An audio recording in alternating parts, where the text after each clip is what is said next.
Okay. Right. We're good, Marianne. Okay. Yeah, good to go. Thank you, and welcome everyone to yet another Benedict's Well. It's a lovely summer's evening here in Sydney, and one of our welcomers, Margaret Dunn, is also from Sydney. So hello, Margaret, and also Louise Wong, who's the other prayer leader tonight, will take us into our time of prayer. So I'll hand over to you, Margaret and Louise.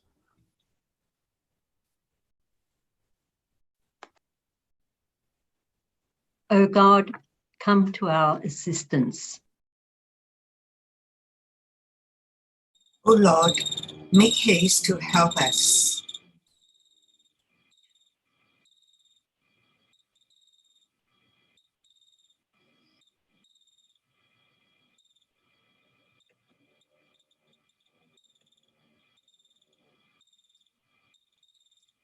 Glory be to the Father, to the Son, and to the Holy Spirit, as it was in the beginning, is now, and will be forever.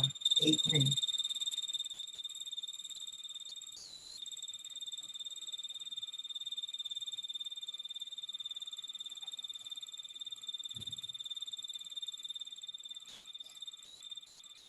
A reading from John Main. Meditation is in essence the art of concentration, precisely because the higher we toil up the mountainside, the fainter becomes the mantra sounding in the valley below us. And so the more attentively and seriously we have to listen to it. Then comes the day when we enter that cloud of unknowing in which there is silence, absolute, and we can no longer hear the mantra.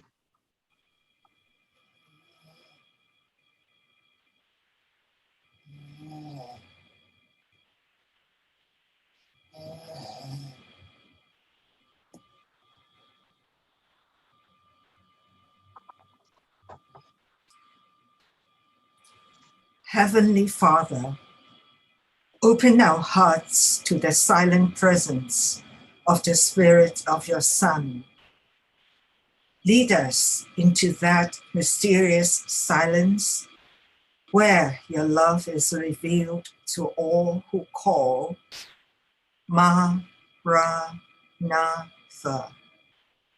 Come, Lord Jesus.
Well, it always feels like a great honour to be asked to introduce Father Lawrence. And I must say this is a lovely place to introduce him, because most of us know him very well, have been introduced to meditation or have learnt to meditation through his teachings. So we have a long-standing relationship. And the other thing is it's such a lovely, cosy atmosphere that this place has got. It feels more like a fireside chat than a public lecture or talk in a church. So for those few people who don't know Father Lawrence, you've chosen a perfect venue to get to know him. And so Lawrence, you just light the fire and start talking. Thank you, Paul. It's a nice, cozy fireside chat. Let me just make sure that we get no interruptions. There we are. Well, welcome to everybody. It's really wonderful always to be with this group and to see how it has really become faithful and flourishing. And I know how much it means to everybody who comes every week. And I was talking with somebody at our oblate meeting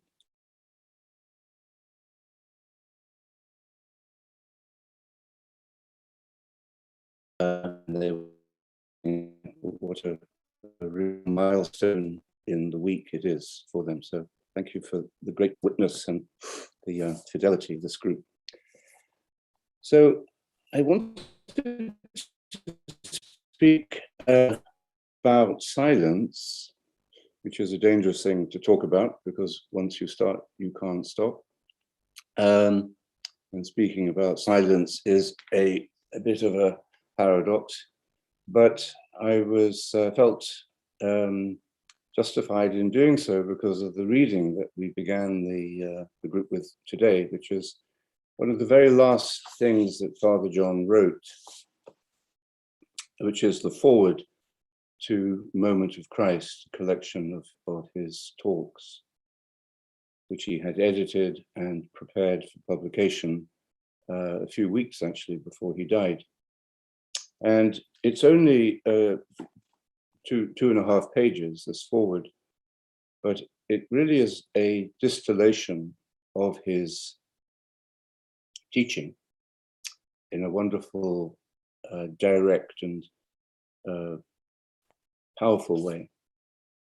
So I think I'd like to just finish the quotation that we began with, because it's very important, I think, that we do understand as well as it's possible, or articulate as much as possible, what we mean by silence.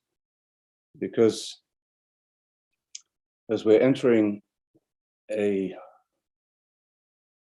deeper waters in our global evolution and crisis, we're not out of COVID yet by any means.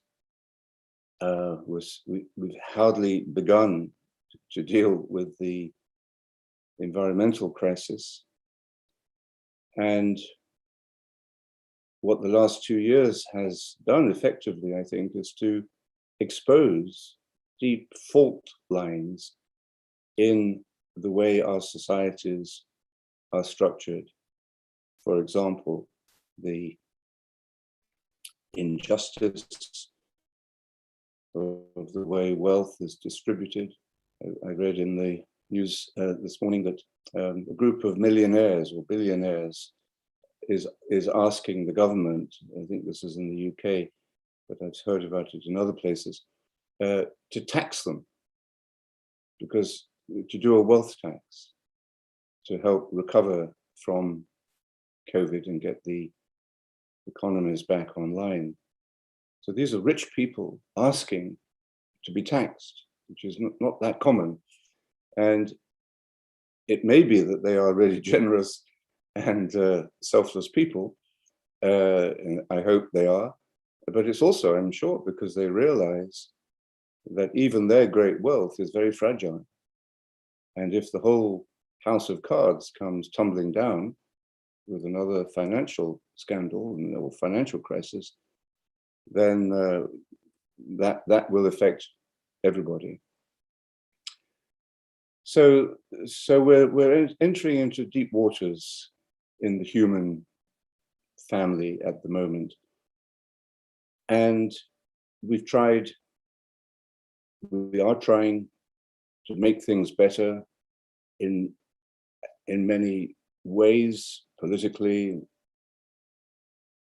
economically, and with the use of technology and so on. But it doesn't seem to be coming together. And what I think all of us here around this cozy fire would agree is that there is another way that has to be added to all these other means, and that is the way of meditation. And I think we can say that as simply as that we need meditation. We could say we need a contemplative approach. Yes, of course. We could say that we need to take more time over the important aspects of our lives, with family and health and so on. But when it comes down to it, we, I think, need to speak the truth in love and say we need meditation, because meditation is the practical, incarnational activity that brings about a change. It's a catalyst for change at all levels. So it's very important for us to be able to explain, to understand what exactly we mean by silence and why meditation is the work of silence.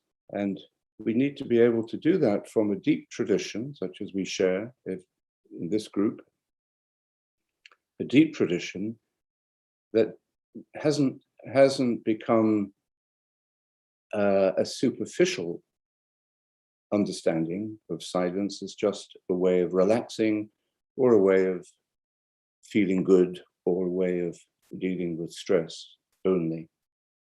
And to reduce meditation, the work of silence, just to these goals, not that they are bad things in themselves, but is to really miss out on the full gift of meditation for our world and our time.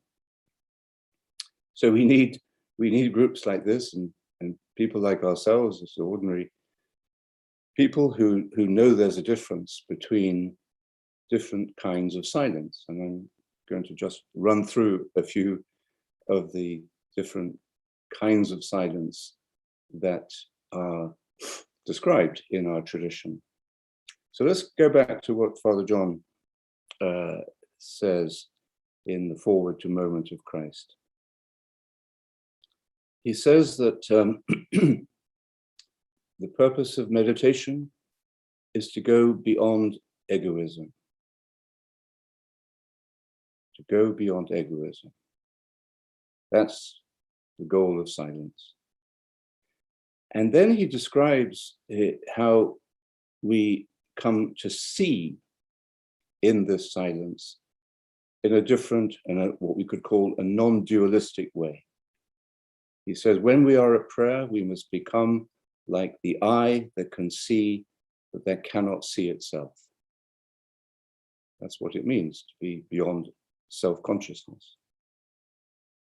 And he describes that we set out on this pilgrimage of other-centeredness with the mantra, which is a way of turning our attention beyond ourselves, unhooking us from our own thoughts and concerns. Now, reciting the mantra brings us to stillness and to peace. John Cassian, who first awakened John Main over 1500 years distance to the teaching on the mantra in the Christian tradition. John Cassian warns us, and so did John Main, to avoid the pax perniciosa, the pernicious peace. He called it a holy floating, or being piously stoned. So the stillness and the peace is just the beginning. But it is an important beginning. We need to bring calmness to our agitated minds and our fears and our overactive imagination. Of course, we have to bring that to stillness. And the mantra will bring us into that level of peace and quiet. And then he says we recite it for as long as we need to before we are caught up into the one prayer of Jesus. The one prayer. That means undivided consciousness. The theme for our WCCM community around the world next year will be unified consciousness. And we have a series of speakers during the year, beginning with the Dalai Lama on the 1st of December, online. So to enter into, caught up into the one prayer of Jesus. The one prayer of Jesus is the mind of Christ, is this unified consciousness that we are, or each of us, moving into. Then he says the general rule is that we must first learn to say it for the entire period of our meditation, each morning and each evening, and then allow it to do its work of calming over a period of years. The day will come when the mantra ceases to sound and we are lost in the eternal silence of God.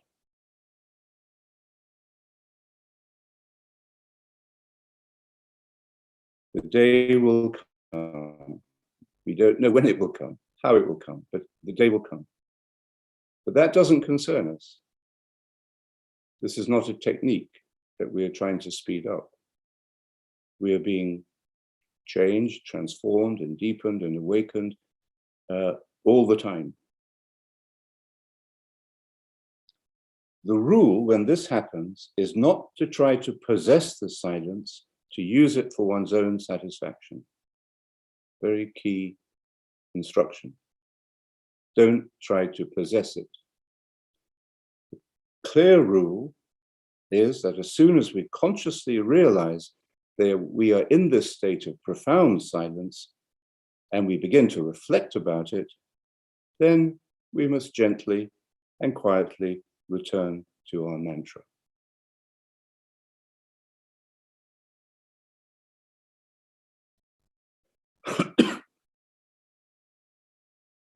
So this is a very clear description of how we move beyond egoism, self-consciousness, the egoism of wanting to possess, or the self-consciousness of looking at our experience. We're saying the mantra, returning to the mantra, quietly and gently, humbly, patiently. Gradually, he says, the silences become longer and we are simply absorbed in the mystery of God. Courage, we need, the important thing is to have the courage and generosity to return to the mantra as soon as we become self-conscious of the silence. Nothing could be more simple than that teaching. But then he says, it is important that we don't try to invent or anticipate any of the experiences. So just take it as it comes. And then he says, I hope that reading these talks, it will become clear that each of us is summoned to the heights of Christian prayer. Each of us is summoned to the fullness of life. What we need, however, is the humility to tread the way very faithfully over a period of years. Now, he doesn't say it's 2 years or it's 45 years, and it doesn't matter, but it's for the long term, so that the prayer of Christ may indeed be the grounding experience of our life. So I remind you of that because it's always good to be reminded, because that simplicity contains a very life-giving discipline, which we renew, recommit ourselves to, and rediscover every time we sit to meditate over that indeterminate period of years. So he describes in Word into Silence what, actually that I think is where the quote came from this morning. He describes this work of the mantra like topping up the mountainside, listening to the mantra sounding in the valley below us, and until we enter into silence absolute. Word into Silence was his first book, and Moment of Christ his last book. So there's a bridge in the teaching, the same teaching. So what is silence?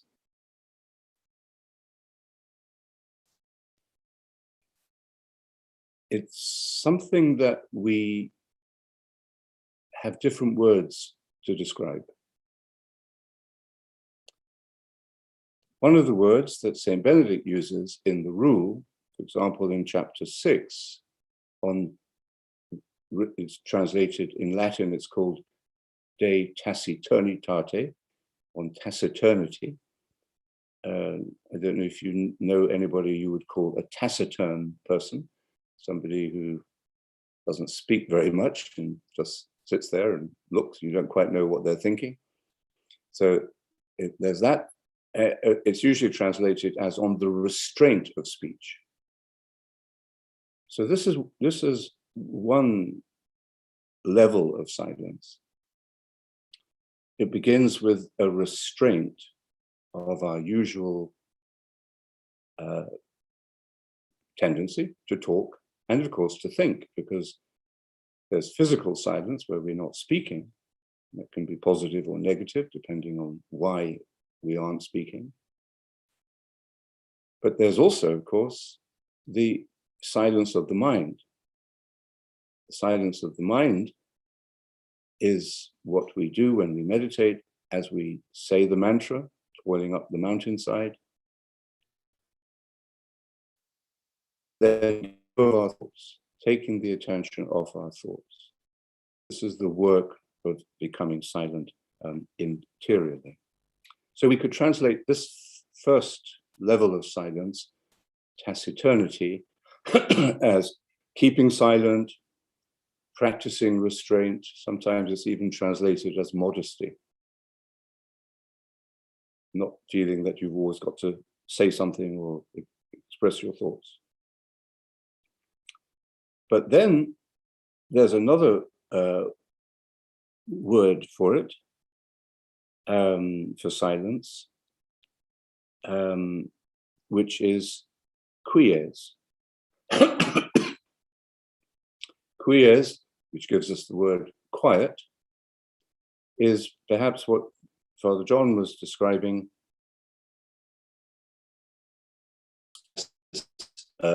stillness and calm, that we will enter into stillness and peace. He says when we are meditating regularly, we will begin to feel more quies, more inner calm and quiet. So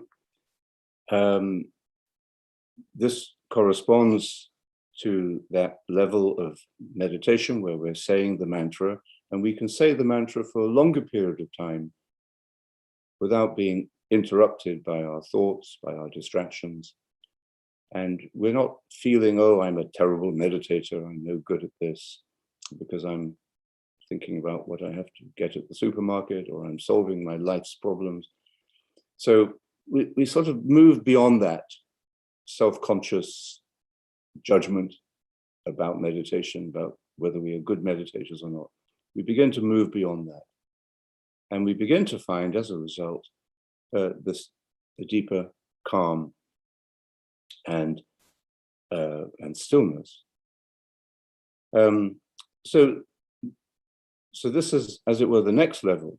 The first level is taciturnity. Benedict has a lot to say about this. He says, leave even good words unsaid, rarely speak, and certainly don't get caught up in vulgarity, so dirty talk, gossip, or silly talk, which is what much of our airwaves and media are filled with. So avoid that. That's taciturnity, actually saying, I don't want to get caught up in that kind of conversation or that kind of gossip. Then he says, for example,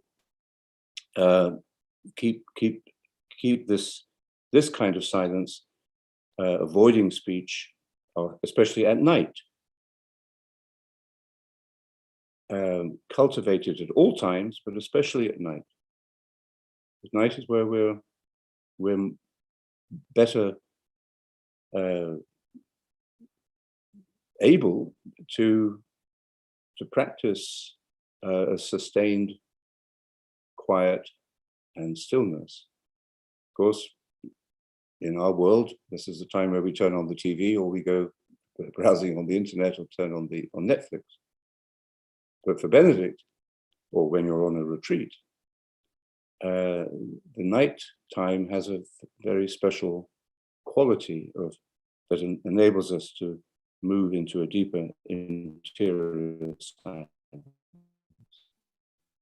He also says, if you remember, when the community has finished praying and begins to leave the place of prayer, they should do so very quietly, because there will be some people who want to stay in the chapel or in the meditation room and don't disturb them.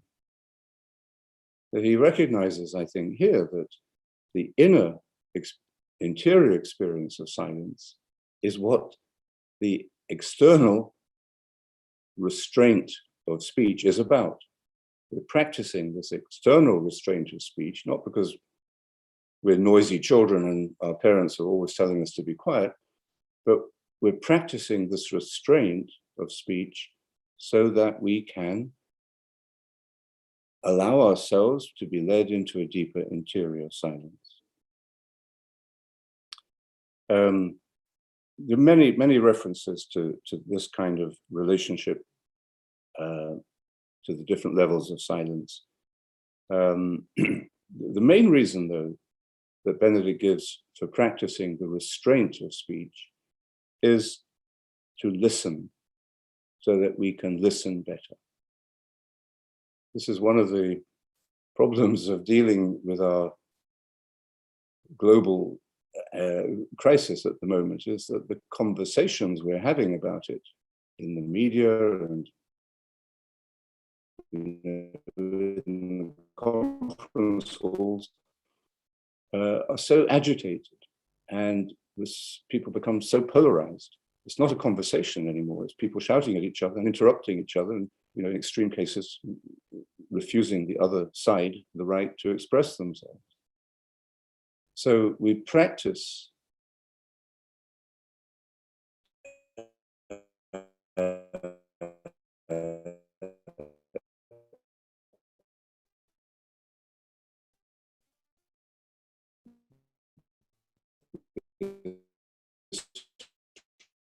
restraint of speech in order to be able to enable us also. And because he was Italian, he also has a section where he says, very important to keep silence at siesta time, after the afternoon, after lunch, you lie on your bed for an hour and be very quiet during that time so that everyone can have a little snooze.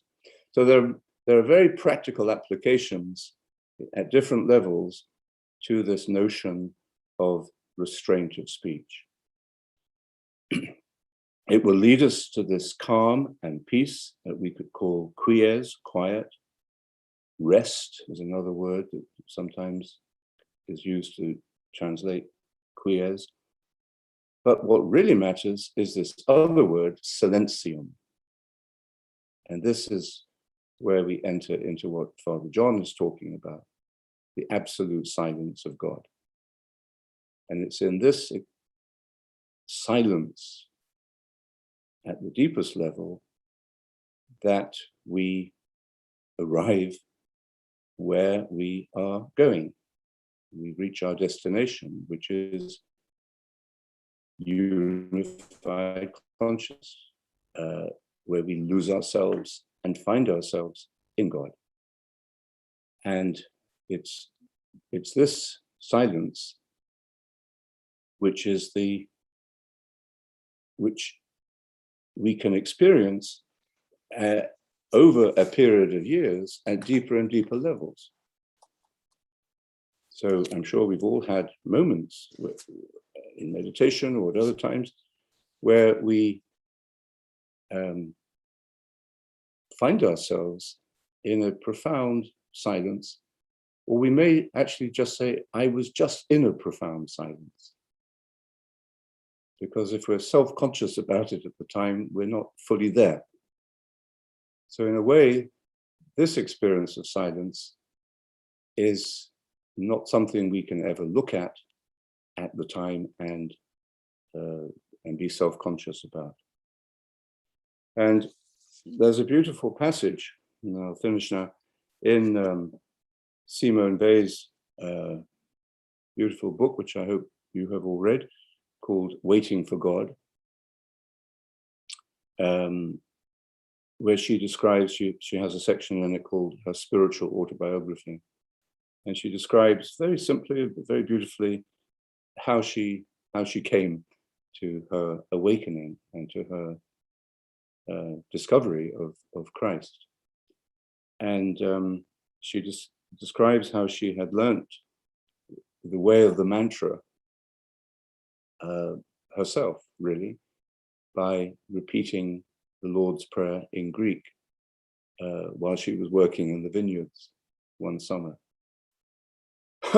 And she says, that she couldn't stop herself from saying it over and over all the time. It reminds one of what John Cassian describes as the mantra, as something that becomes deeply rooted in us. As Father John describes it, it almost begins to say itself. And she says, since that time, I have made a practice of saying it through once each morning with absolute attention. If during the recitation my mind or my attention wanders or goes to sleep in the smallest degree, I begin again. So she had found the way of the mantra just in this moment of grace. And she describes the effect of this practice is extraordinary and surprises me every time. Although my day exceeds my expectation at each repetition. And then she describes a little more abstractly about how it takes us through degrees of silence, and how in this silence she became, for the first time,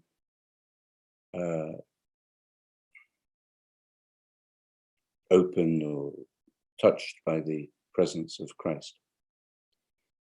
So anyway, those are some thoughts about silence. If they are not too clear, the basic idea is that there are different levels of silence. The first step is restraint of speech or thought. You take the we don't speak, or we take the attention off our thoughts. This is where the mantra becomes our path of silence.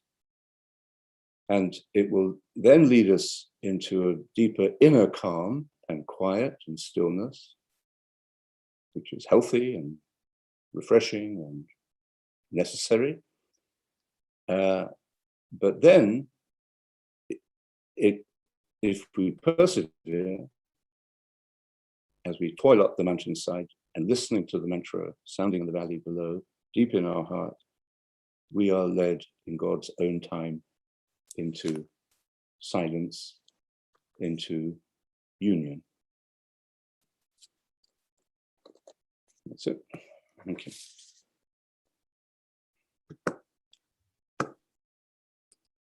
Thank you, Lawrence. It's a wonderful talk. I think you started off by saying that the world needs meditation, but I think the other side of the coin is those of us who have discovered meditation also need to take it deeper. So the subtlety and the seriousness of that came through very beautifully tonight. So thank you very much. And now we'll return to our prayer leaders, Margaret and Louise, to finish the night. May the divine assistance remain always with us. And with our absent brothers and sisters. Okay. Amen.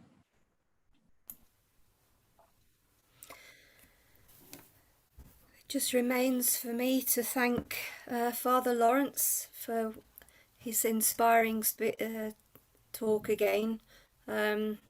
Silence is something that this world of ours really cries out for. So we have a mission, I think. Thank you also to Paul for keeping us all together, and for Margaret and Louise for leading us in prayer. And I look forward to seeing you all again next week. Thank you. Thank you. Bye-bye. Thank you. Bye-bye. Stay healthy. Bye-bye. Thank you. Bye. Bye-bye. God bless everyone. Bless you God all. bless. Thank you. Thank you. Thank you.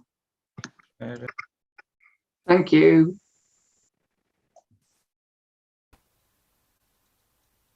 Thank you. Yep. Bye-bye. Thank you. Thank you.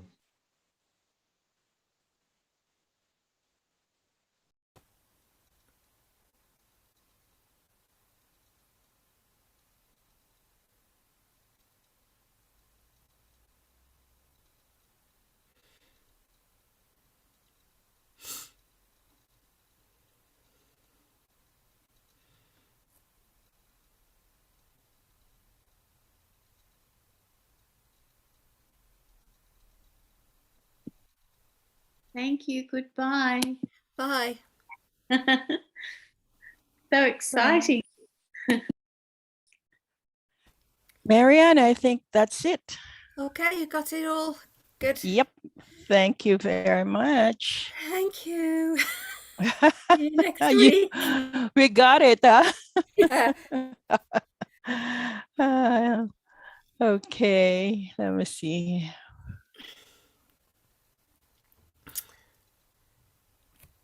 Peace. Right, got it, Marianne. Thank you so much. Okay, then I'll end it. Yes, please. Bye.